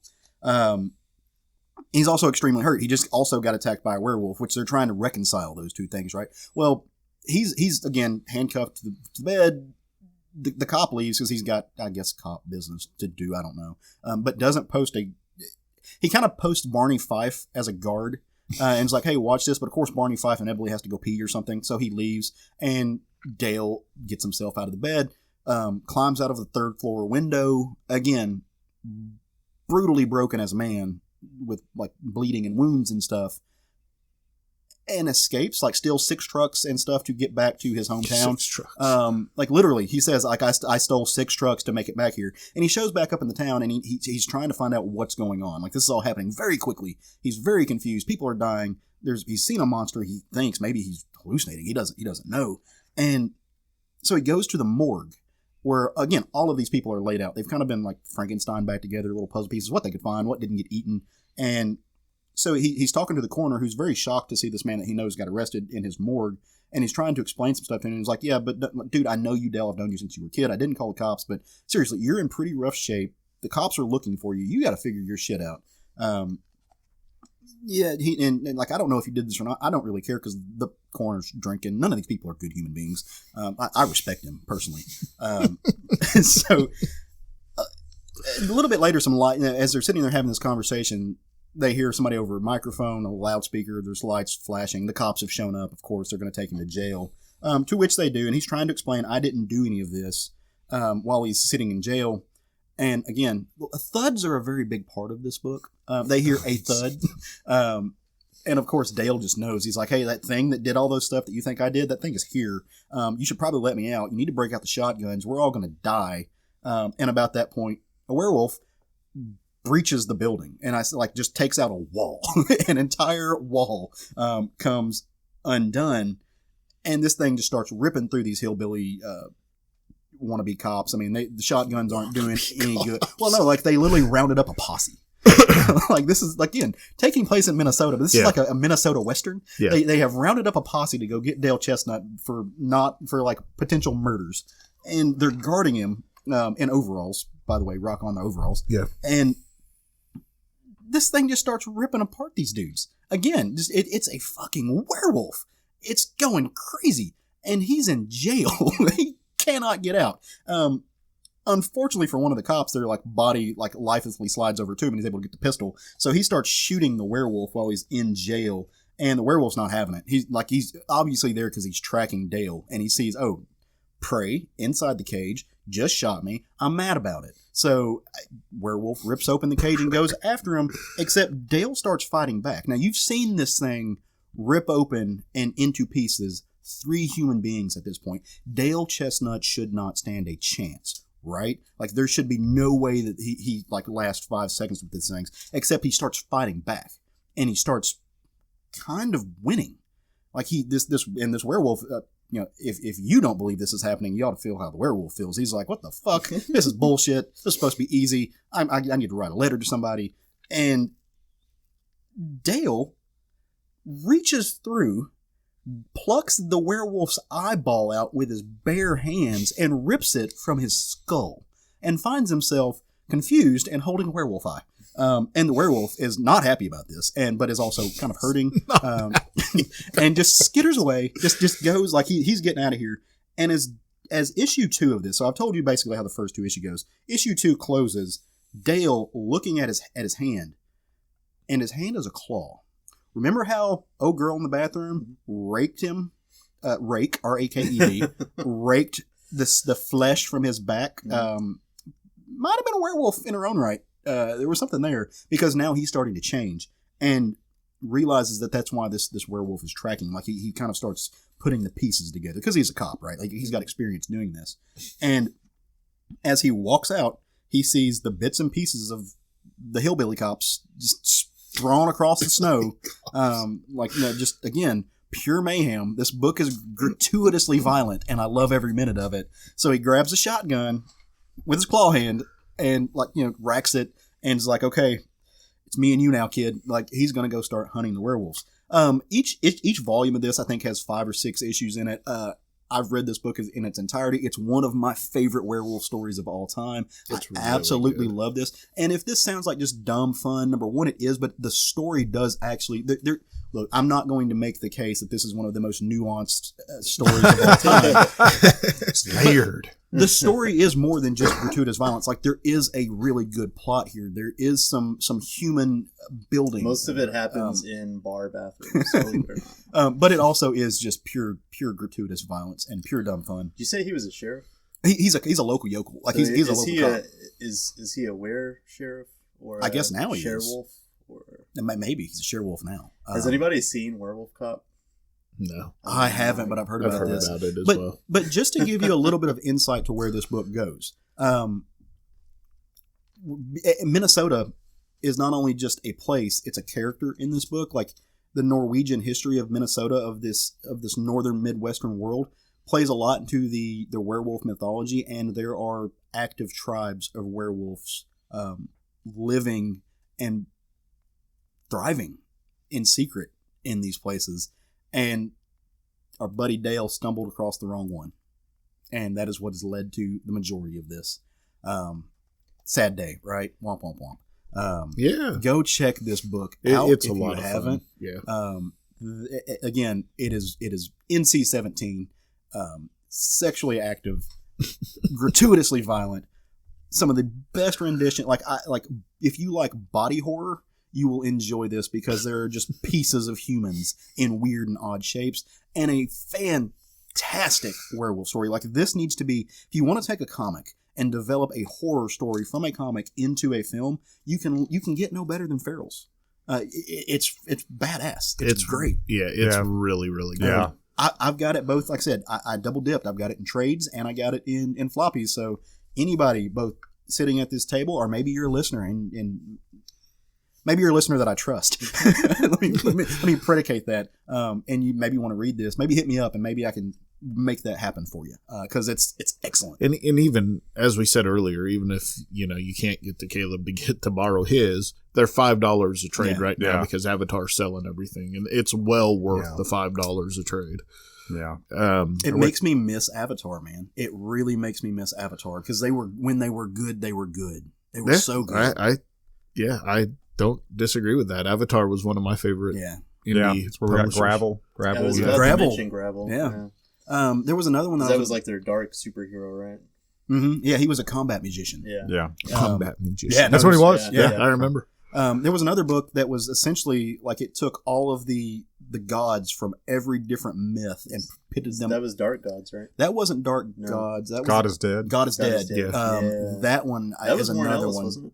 I thought Hickman wrote that. Hickman started it, and then after Hickman wrote the first 6 issues and then dropped off of it, and another person picked up. But every single issue says Jonathon Hickman's God is Dead.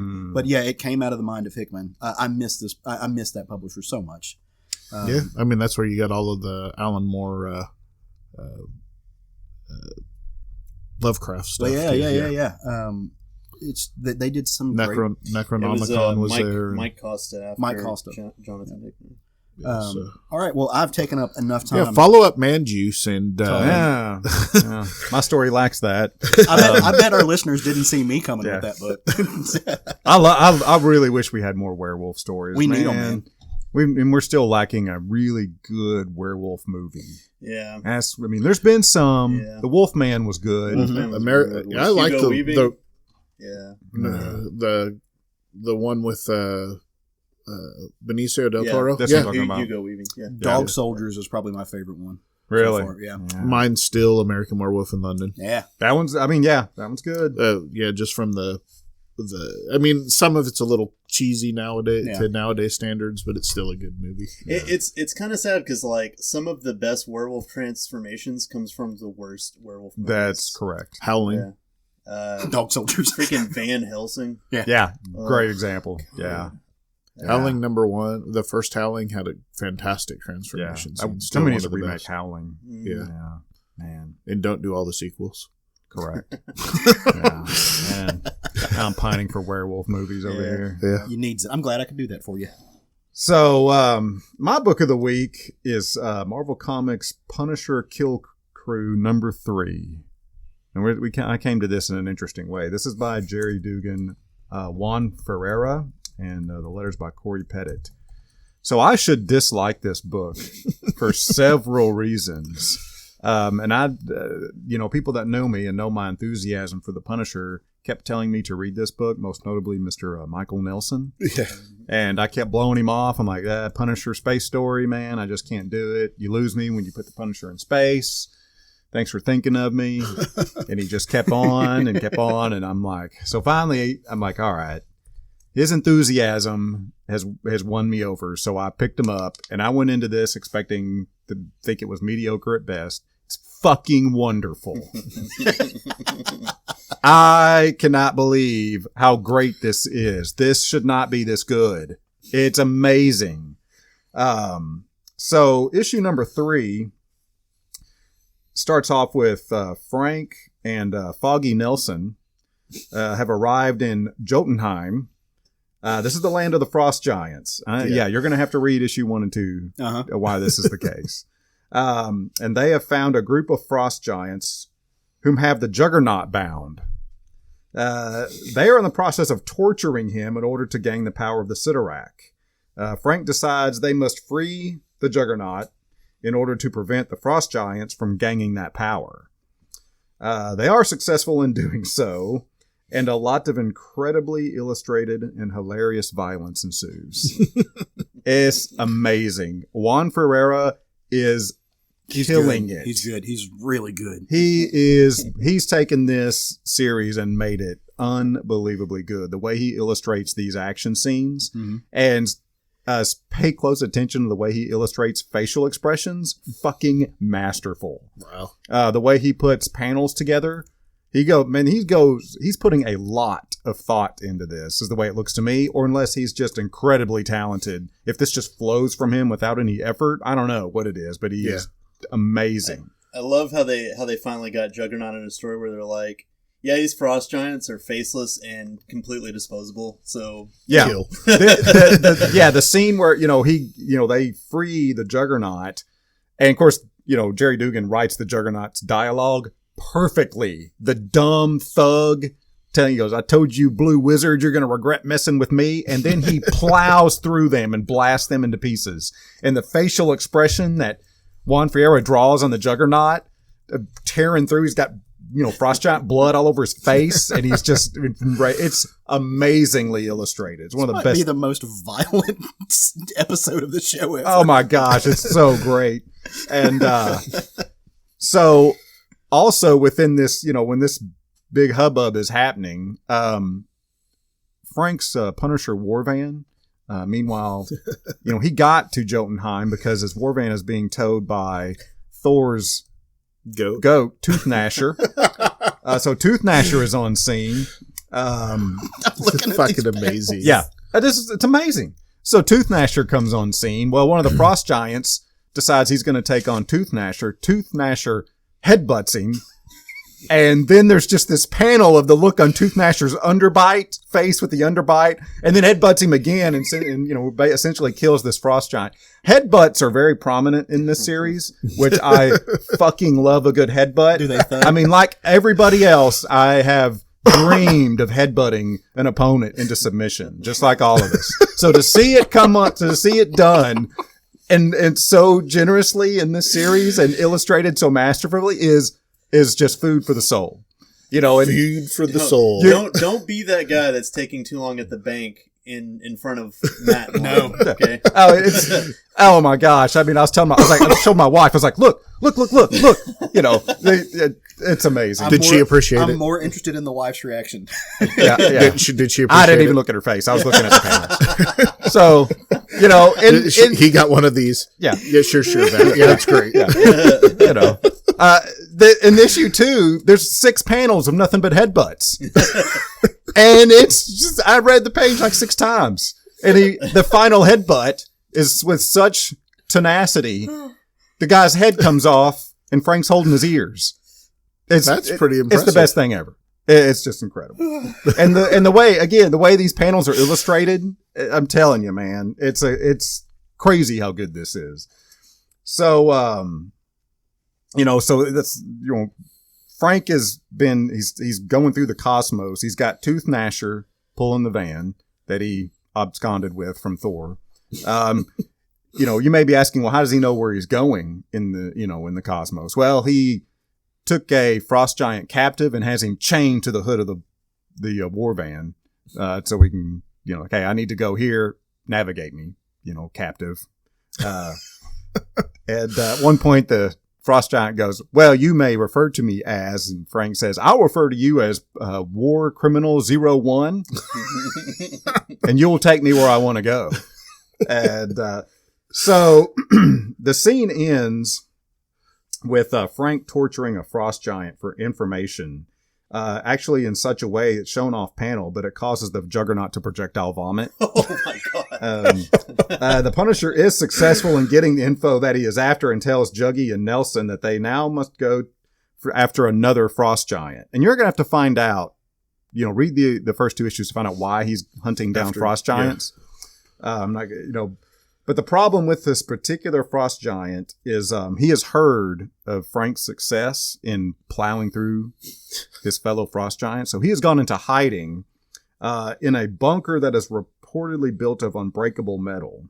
So the issue wraps with Frank and Foggy figuring out how to track down the Black Knight in order to get use of his ebony blade to cut through the metal of this bunker door. That was the character that was going to be in this that made me want to read it. That's right. Yeah. The writing or Gerry Dugan, this is like a Punisher like parody, it feels like. Mm-hmm. But man, the violence paired with the comedy in this is incredible. It's incredible. I love this, and I should hate it.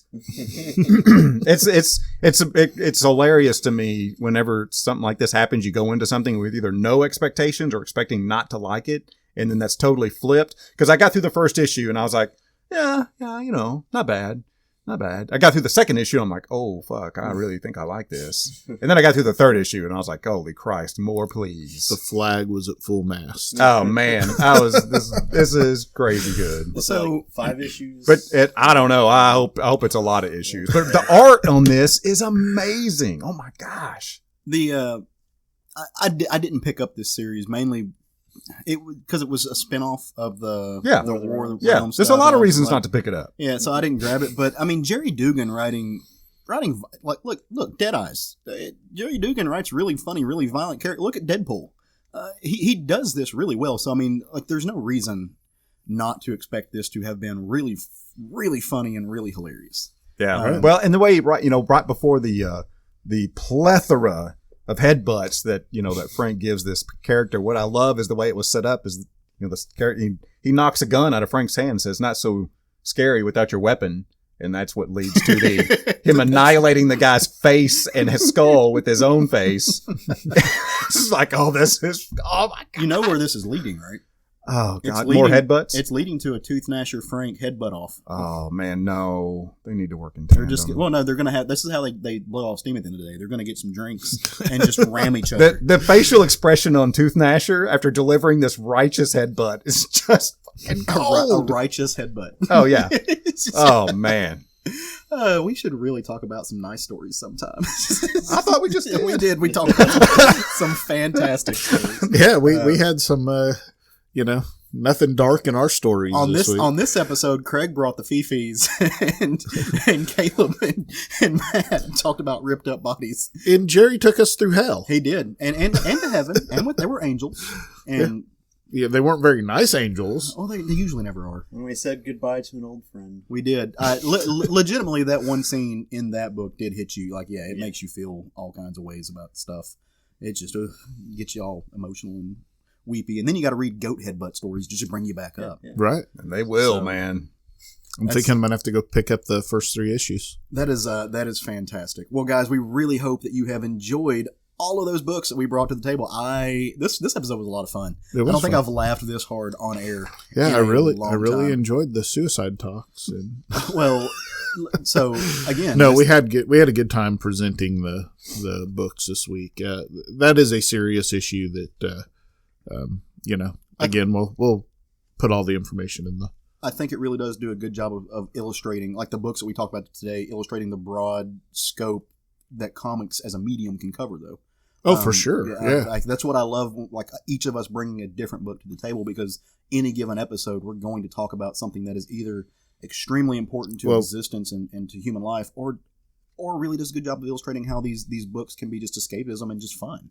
Mental health, superheroes, werewolves, and space vigilantes. Yeah. Killing Frostgiant. And grief. Yeah. And grief. Yeah, just all around. So, yeah, just a good, exciting episode. I loved it, man. I love doing this with you guys. So before we end the show, we can't do that without telling you guys some books that you should pick up on Wednesday. Wednesday's New Comic Book Day.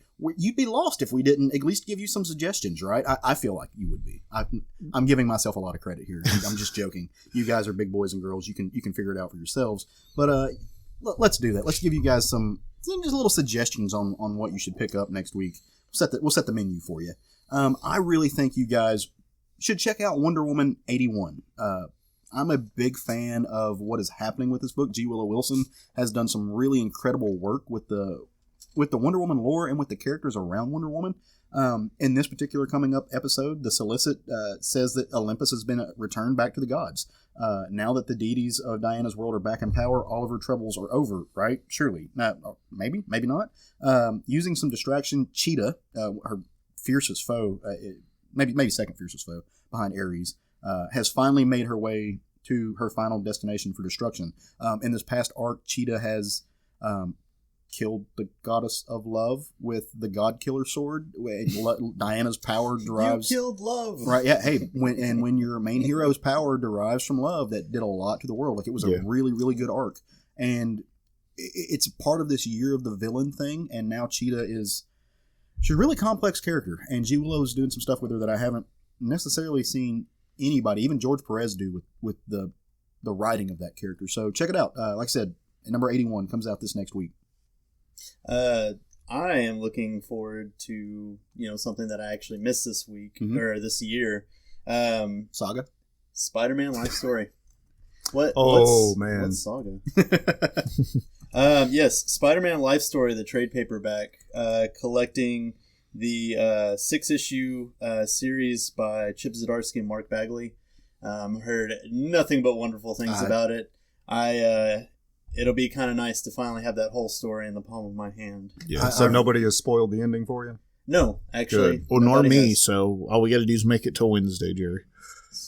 Man. It finishes strong, it does. man. And it's a very much a Jerry story. I think you're going to love this book, man. I'll prepare my emotions. So I think you're looking forward to this one too, Caleb. Vault Comics Money Shot. I am, yeah. Number 1. This is by Tim Seeley and Sarah Beatty. Sarah Beatty, I came to know about this comic because I follow her on Twitter. She's hilarious. Do you follow her, Caleb? I don't. I need to. She's hysterical. So it's illustrated by Rebecca Isaacs, who we know from Reaver, so that's cool. Yes, it's cool that she's doing this. Kind of sad because that pretty much means that she's probably not drawing the second arc of Reaver. Yeah, of course. So the story in this one is, and this is a comedy book. In the near future, space travel is ludicrous. I cannot say that word. Ludicrously? That one.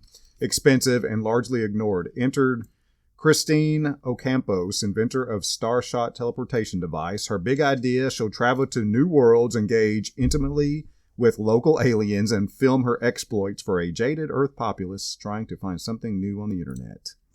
Nice. So I'm sold. Yeah.